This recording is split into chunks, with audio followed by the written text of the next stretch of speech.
A teenage boy falls in love with a girl he meets on social media.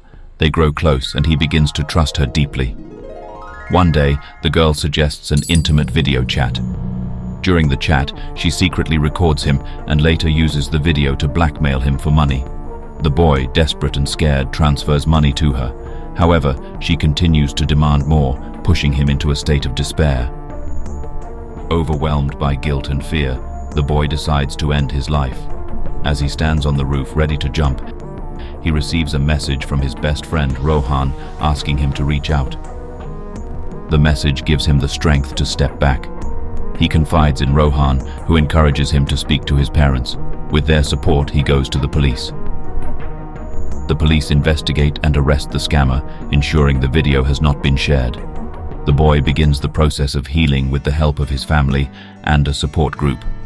Years later, the boy becomes a public speaker, sharing his story to educate others about online safety and resilience. His journey inspires many, turning his pain into a powerful message of hope and recovery. So guys, if you like my video, please share, subscribe and like, and in future we will upload our same content that will inspire you, educate you and make you aware about such kind of things. Stay safe.